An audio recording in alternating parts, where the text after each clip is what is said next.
Elderly black woman humiliated at the cafe until the Mafia boss took a stand for her. You don't know anything about me, you old. That's enough.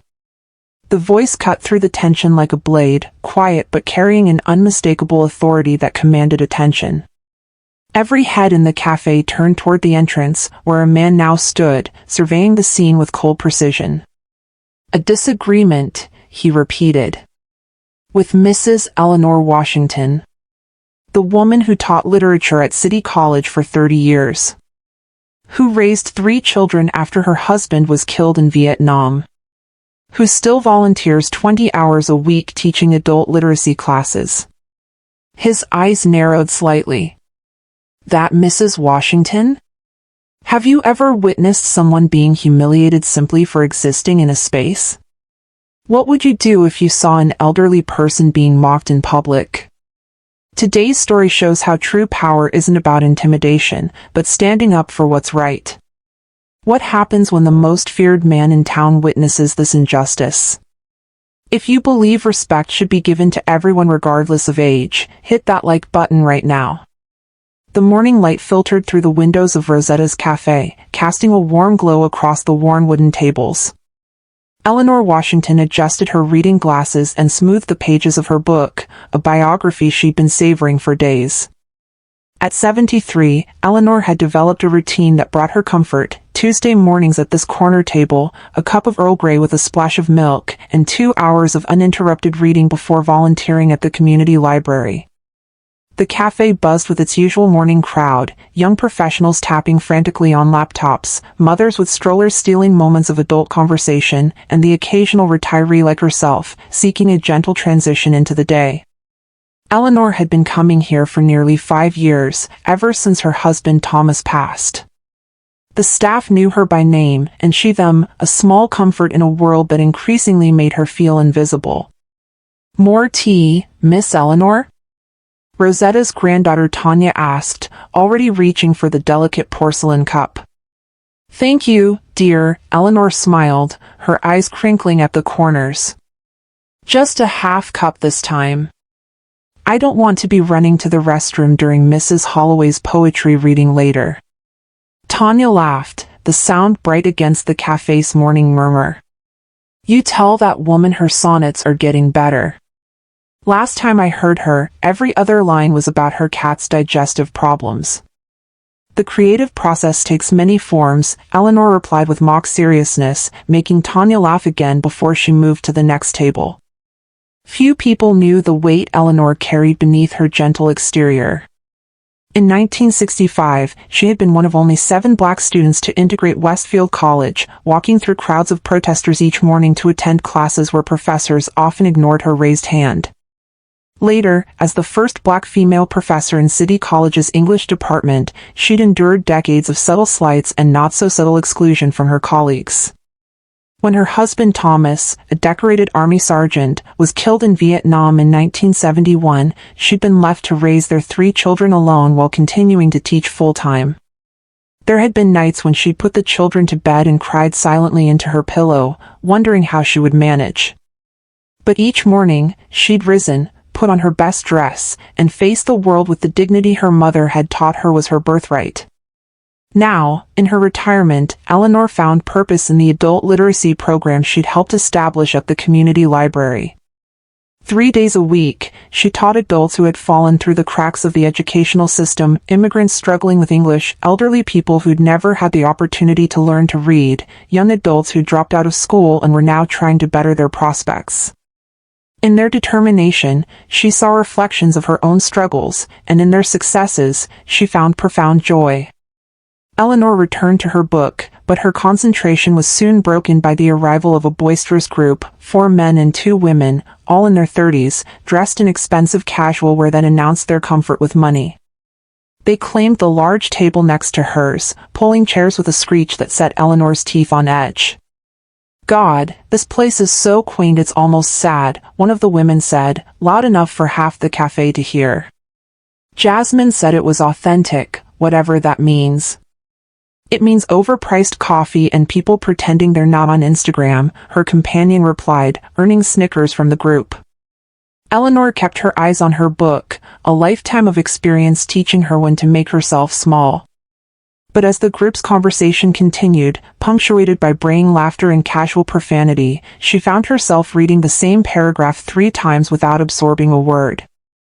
"Excuse me," she finally said, turning slightly toward their table. "Would you mind lowering your voices just a bit? It's rather difficult to concentrate." 6 pairs of eyes turned to her, expressions ranging from surprise to amusement to something harder to define. "I'm sorry, did we disturb your nap time?" one of the men asked, his smile not reaching his eyes.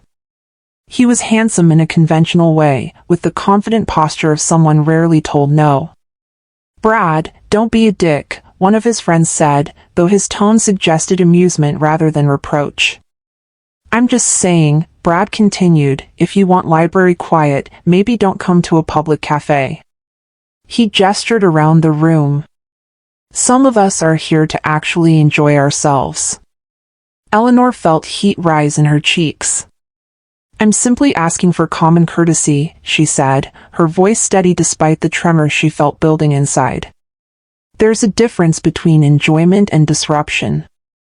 "Oh my God," one of the women stage whispered, "she's actually lecturing us right now. Like we're in her living room or something." Brad leaned forward, his expression shifting to one of exaggerated concern. "Ma'am, do you need help finding your way back to the senior center? I'm sure they have nice quiet rooms there where no one will bother you." The group erupted in laughter, and Eleanor felt something inside her shrink. She'd faced prejudice and dismissal throughout her life, as a black woman who'd integrated her college in the 1960s, as the only female professor in her department for nearly a decade, as a widow navigating a world that valued youth above all else. But the casual cruelty still had the power to wound her. "I don't need a senior center," she said quietly. "I need basic respect."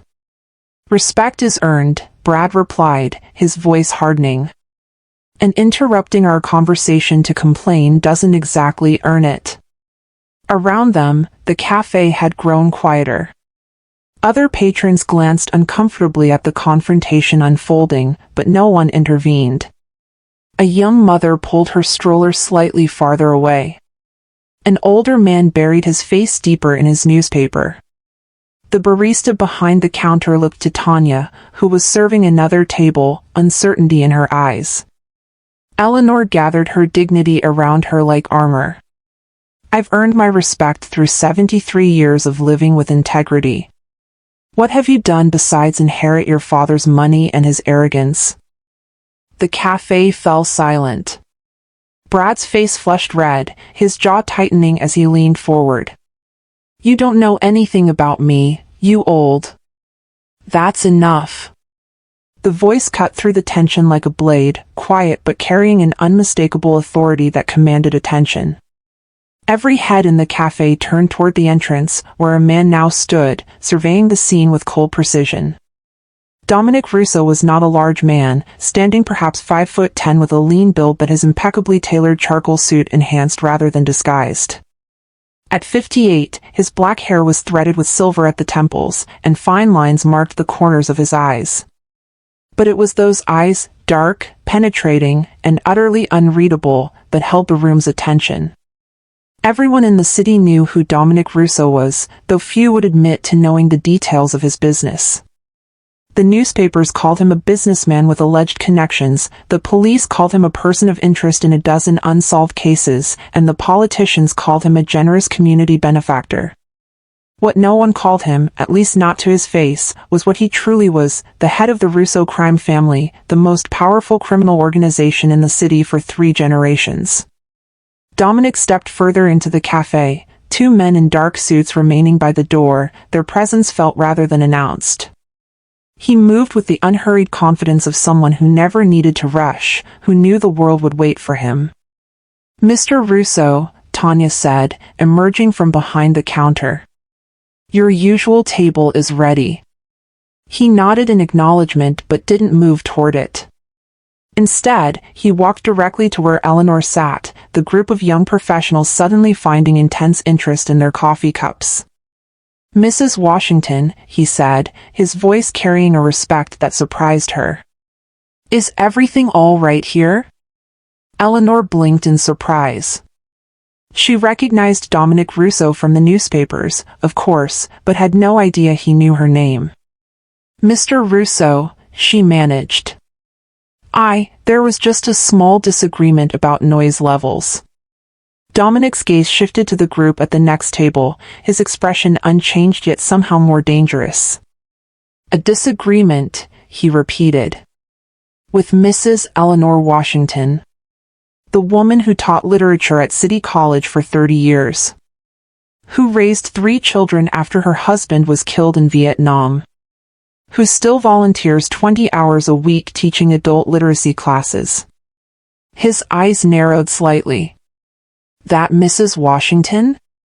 The cafe was utterly silent now. Brad, who had been so confident moments before, seemed to shrink in his chair. We were just joking around, he said, his voice higher than before. No disrespect intended. No disrespect, Dominic echoed, the words hanging in the air like a question. If you've ever wished someone would stand up for you when you were being mistreated, subscribe to Lucy Love Stories for more powerful moments like this. Dominic turned back to Eleanor. Mrs. Washington, would you do me the honor of joining me for coffee? I've been meaning to ask you about that literacy program. My foundation is looking to expand its educational initiatives. Eleanor felt the eyes of everyone in the cafe on her. She knew what Dominic Russo was, or at least what people said he was. She knew accepting his invitation carried implications.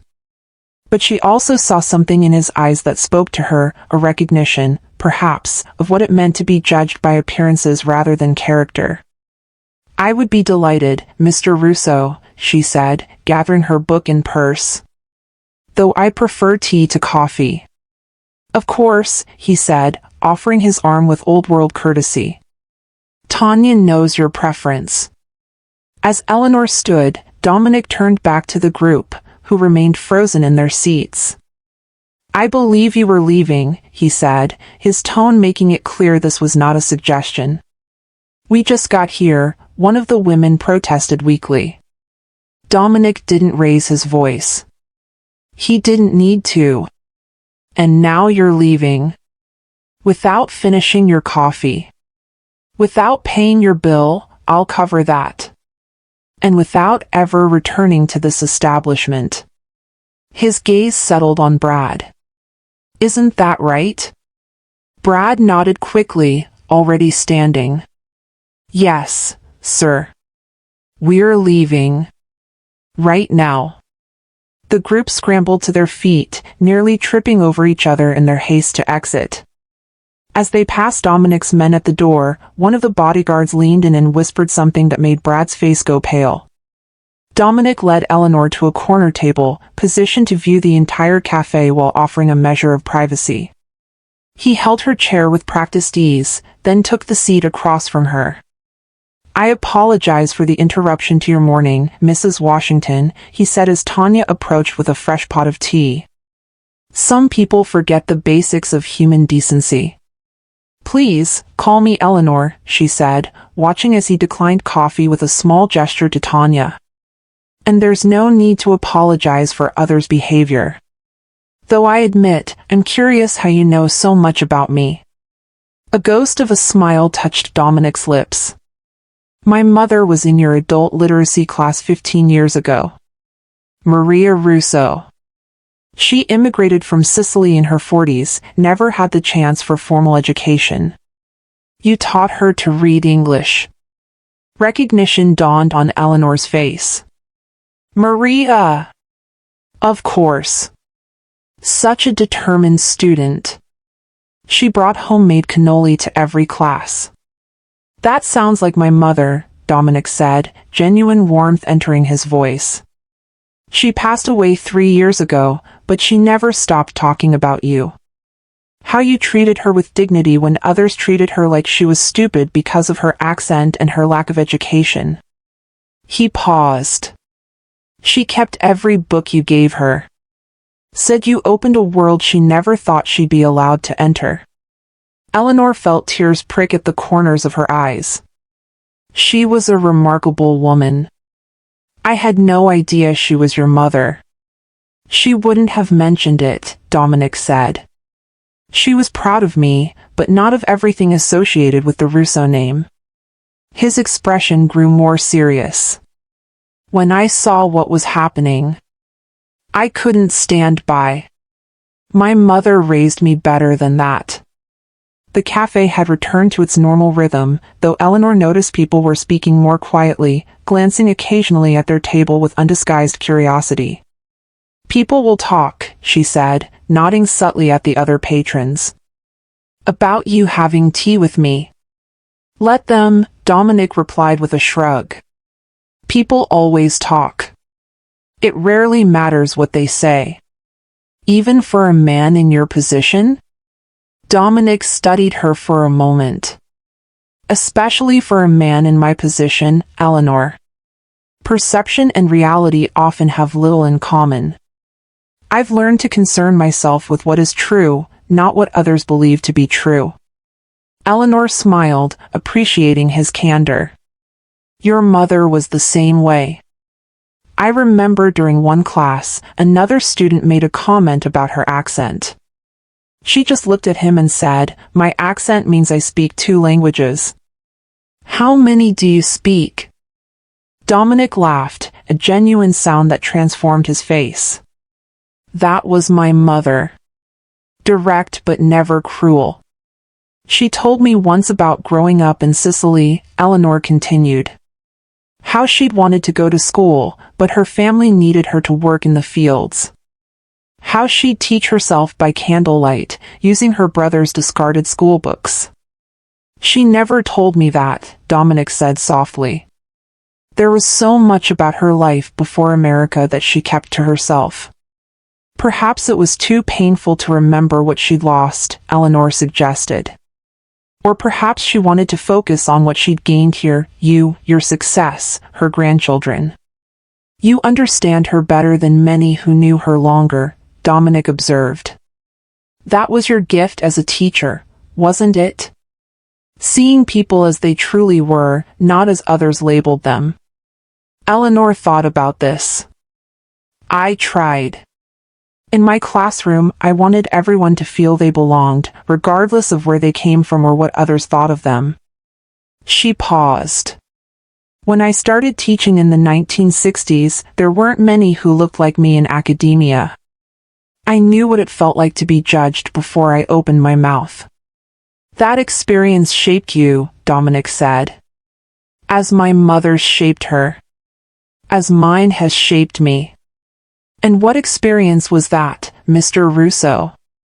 Eleanor asked, her curiosity overcoming her discretion. Dominic, please, he corrected gently. And it was watching my father work 18-hour days at the docks, breaking his body to provide for us, only to be treated with contempt by men who'd never calloused their hands. His eyes darkened with the memory. He taught me that respect isn't given freely in this world. Sometimes it must be taken. And sometimes it must be given, Eleanor countered, especially to those society has deemed unworthy of it. Dominic inclined his head, acknowledging her point. Like my mother, with her broken English and third-grade education. Like you, in a world that too often dismisses the elderly as irrelevant. Like you, Eleanor added boldly, with your reputation preceding you. Instead of taking offense, Dominic smiled. Touché, Professor Washington. They fell into an easy conversation about the literacy program, with Dominic asking thoughtful questions about its structure, success rates, and greatest challenges. Eleanor found herself impressed by his genuine interest and quick understanding of the issues they faced: limited funding, inconsistent attendance, the difficulty of finding qualified volunteer tutors. My foundation could help with the funding, Dominic said. And perhaps provide a more suitable space than the library basement. That's very generous, Eleanor replied, but I have to ask, why would you want to get involved? Education changes lives, Dominic said simply. It changed my mother's. It would have changed my father's, had he been given the opportunity. He paused. And I suspect it saved yours, in more ways than one. Eleanor nodded slowly. It did. Books were my refuge when the world was unkind. Knowledge was the one thing no one could take from me. Then we understand each other, Dominic said. My mother used to say that true power isn't in money or force, but in knowing things others don't. In understanding the world in ways others can't. Maria was a wise woman, Eleanor said. You must miss her terribly. Every day, Dominic admitted, a vulnerability showing briefly in his eyes. She was the moral compass in our family. The one who reminded us why we did what we did. And what was that reason? Eleanor asked gently. To protect our own. To ensure that no one in our community went hungry, or homeless, or undefended. He met her gaze directly. The world isn't always just, Eleanor. Sometimes justice must be facilitated. Eleanor considered his words. There's truth in that. Though I've always tried to work within the system to change it. A noble approach, Dominic said. And for some, the right one. But systems are designed to perpetuate themselves, to resist change. Sometimes they need persuasion. Is that what you call it? Eleanor asked, a hint of challenge in her voice. Dominic's expression remained open. I call it necessity. The world as it is, not as we might wish it to be. They were interrupted by Tanya, who approached with a fresh pot of tea. Everything all right here? She asked, her eyes darting between them. Perfect, thank you, Eleanor assured her. As Tanya poured the tea, Eleanor noticed how the young woman's hands trembled slightly in Dominic's presence. Not from fear, she thought, but from awareness of who he was, what he represented in their community. Tanya, Dominic said as she finished, your grandmother's cannoli are still the best in the city. Please tell her I said so. Tanya's face brightened. I will, Mr. Russo. She'll be thrilled to hear it. After she left, Eleanor raised an eyebrow. You're good with people. I understand them, Dominic corrected. Their needs, their desires, their fears. It's essential in my line of work. And what exactly is that work, Dominic? Eleanor asked, deciding to address the elephant in the room. Officially? Real estate development, import-export, and several legitimate businesses throughout the city. His expression remained neutral. Unofficially? I ensure that certain neighborhoods receive the protection and services that official channels often fail to provide. A community benefactor, Eleanor said, neither accepting nor challenging his characterization. Something like that, Dominic agreed. Though I won't pretend my methods are always conventional.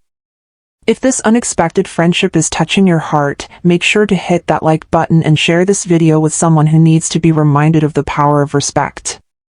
Eleanor sipped her tea, considering the complex man before her.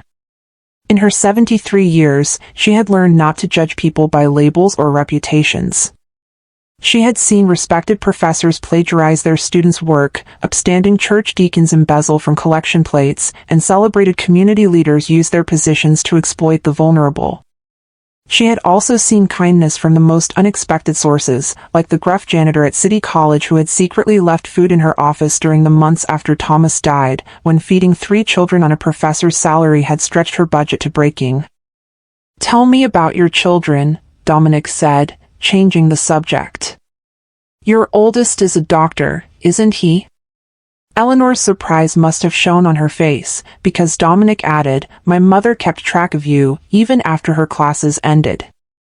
She was proud to know you. Yes, Michael is a cardiologist in Boston, Eleanor said, maternal pride warming her voice. My daughter Josephine teaches mathematics at Howard University, and my youngest, David, is a civil rights attorney here in the city. Impressive achievements, Dominic said. Especially given the obstacles they must have faced. They had advantages I didn't, Eleanor replied. A mother who understood the system, who could guide them through it. But yes, they still faced challenges. She paused, remembering.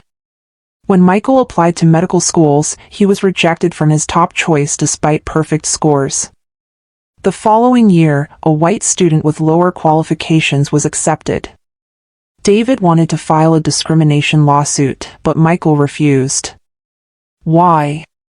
Dominic asked, genuinely curious. He said he didn't want his career to begin with a fight. That he would succeed so thoroughly that they would regret their decision. Eleanor smiled. Last year, that same medical school awarded him their Distinguished Alumni Award, despite the fact that he never attended. He accepted it with such grace that no one realized the irony except our family. Living well is the best revenge, Dominic said with appreciation. That's what Thomas always said, Eleanor agreed. My husband believed in fighting injustice, but he also believed in rising above it. In not letting it poison your spirit. A difficult balance to maintain, Dominic observed. Yes, Eleanor admitted. There were times when rage seemed the only appropriate response. When David was 12, a store clerk followed him through a department store, assuming he was there to steal. When Josephine's high school counselor suggested she consider secretarial school instead of college, despite her perfect math scores. When colleagues attributed my tenure to affirmative action rather than my publications.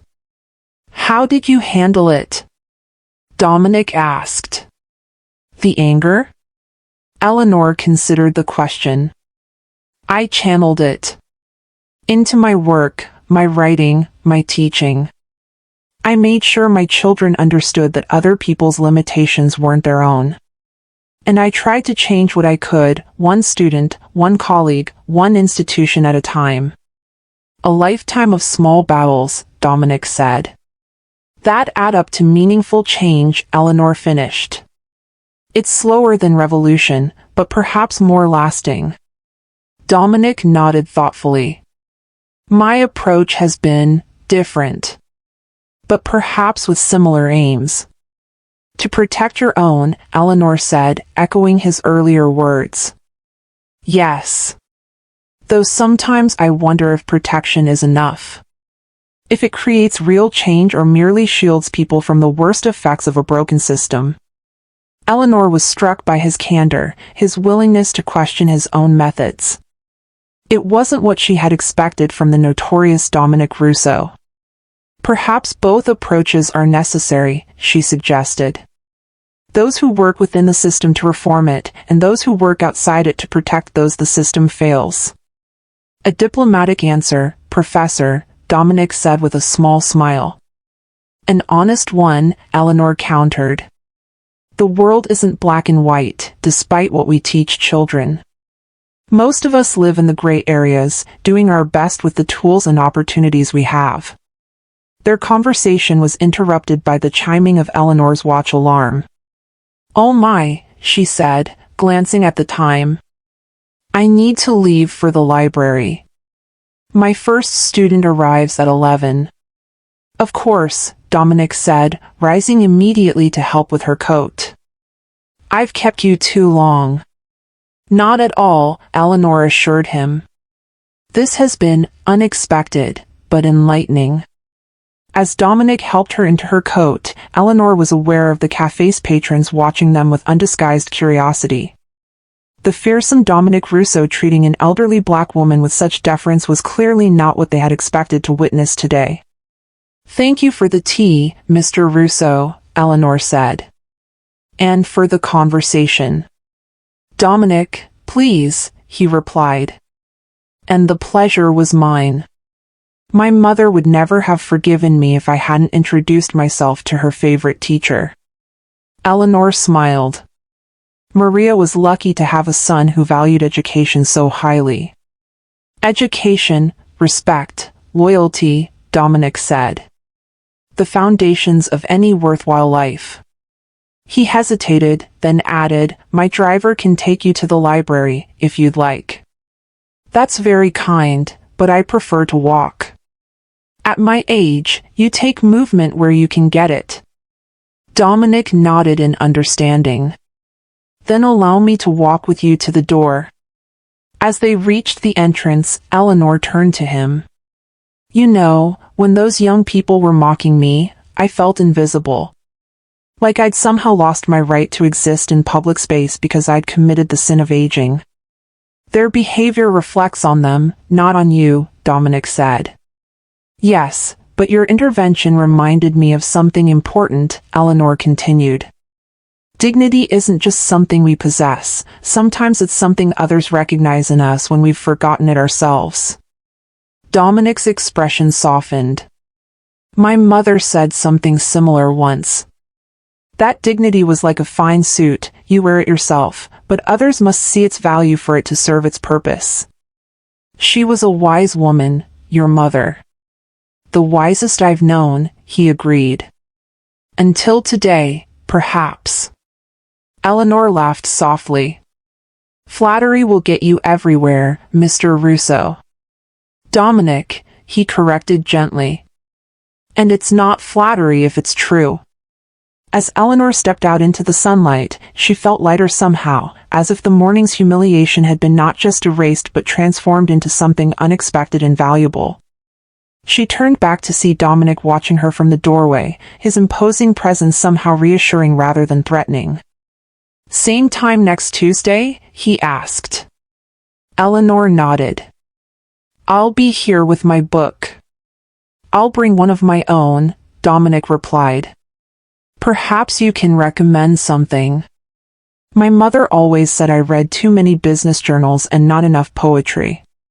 "Maria was right about that too," Eleanor said with a smile. "Until next Tuesday, then." As Eleanor walked toward the library, she was aware of the curious glances from passers-by who had witnessed her exchange with Dominic Russo. But for the first time in years, she didn't feel invisible.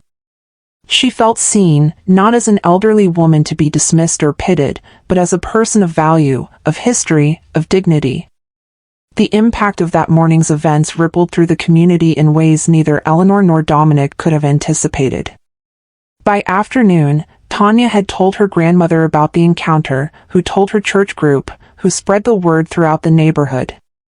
The story grew with each telling, how Dominic Russo had defended Miss Eleanor, how he had treated her with such respect, how he had promised to support the literacy program. At the library, Eleanor's students noticed a change in her demeanor. She stood straighter, spoke more confidently, laughed more freely. When one of them asked if something good had happened, she simply smiled and said, "I was reminded today that we all deserve respect, regardless of age or circumstance." The following Tuesday, Eleanor arrived at Rosetta's Café to find her usual table reserved with a small "reserved for Professor Washington's" sign. Tanya greeted her with unusual deference, and Eleanor noticed other patrons watching her with new interest, some even nodding in acknowledgement as she passed. "You've become something of a local celebrity," Tanya said as she brought Eleanor's tea. "Everyone's talking about last week." "People do love their gossip," Eleanor said with a small smile. "It's more than gossip, Miss Eleanor," Tanya insisted. I don't know, like seeing you with Mr. Russo made people really see you for the first time. If someone like him respects you that much, they figure they should too." Eleanor considered this as she opened her book. There was truth in what Tanya said, though it saddened her that it took a man of Dominic's reputation to make others recognize her worth. Still, she couldn't deny the change in how people were treating her, not just at the cafe, but at the library, at the grocery store, even at church on Sunday. At precisely 10 o'clock, the cafe door opened, and Dominic Russo entered, this time alone. He carried a small leather-bound book under his arm. Conversations hushed momentarily, then resumed at a lower volume as he made his way directly to Eleanor's table. "Professor Washington," he said with a slight bow. May I join you? Please, Eleanor said, gesturing to the chair across from her. And it's still Eleanor. Dominic sat, placing the book on the table between them. I took your advice, he said. Poetry instead of business journals. Eleanor picked up the volume, a collection of Pablo Neruda's works. An excellent choice, she approved. Though I'm curious what led you to Neruda specifically. My mother had one of his poems framed in her kitchen, Dominic said. I never paid much attention to it when she was alive. After our conversation last week, I found myself wondering what it said that was important enough for her to see every day. And did you find an answer? I'm still looking, Dominic admitted. Poetry doesn't reveal itself easily to me. I'm more accustomed to balance sheets and contracts, where meaning is fixed and clear. That's why poetry matters, Eleanor said. It teaches us to find meaning in ambiguity, to see beauty in complexity. To recognize that truth can take many forms. Dominic considered this. A useful skill in any life, I imagine. Essential, Eleanor agreed. Especially in a world that tries to force us into simple categories, good or bad, worthy or worthless, visible or invisible. Their conversation continued, moving from poetry to philosophy, from personal histories to shared observations about the changing city around them. Neither mentioned the incident with Brad and his friends from the previous week, but its impact lingered in the respectful distance other patrons maintained, in the attentive service Tanya provided, in the subtle shift in how the cafe staff treated Eleanor. As weeks passed, their Tuesday meetings became a ritual. Sometimes they discussed books, sometimes current events, sometimes memories of people they had both known in different contexts. Dominic never spoke directly of his business dealings, and Eleanor never asked, but through their conversations, she came to understand the complex moral code that guided his actions, the fierce loyalty he showed to those under his protection, and the surprising gentleness he reserved for the vulnerable. For his part, Dominic found in Eleanor something he had lost with his mother's passing, a connection to a world beyond power struggles and business transactions, a perspective that valued wisdom over wealth, character over reputation. In her stories of overcoming discrimination, of raising children alone, of fighting for her place in academia, he recognized a different kind of strength than the one he had cultivated throughout his life. If this story touched your heart, please hit that like button, subscribe to Lucy Love Stories, and share in the comments a time when someone stood up for you when you needed it most. Behind her, the notorious Dominic Russo watched until she turned the corner, then nodded to his men and returned to his table. The cafe patrons pretended not to notice as he opened his leather portfolio and began reviewing documents, his expression once again unreadable. But Tanya, bringing him his usual espresso, caught the small smile that lingered at the corners of his mouth, the smile of a man who had, perhaps, found an unexpected connection in a world where true connections were rare and precious. And in that moment, both Eleanor and Dominic understood something that the young people who had mocked her might never grasp, that respect freely given returns to its giver multiplied, that dignity recognized in others enhances one's own, and that true power lies not in the ability to intimidate, but in the courage to stand for what is right, even when, especially when, it defies expectations.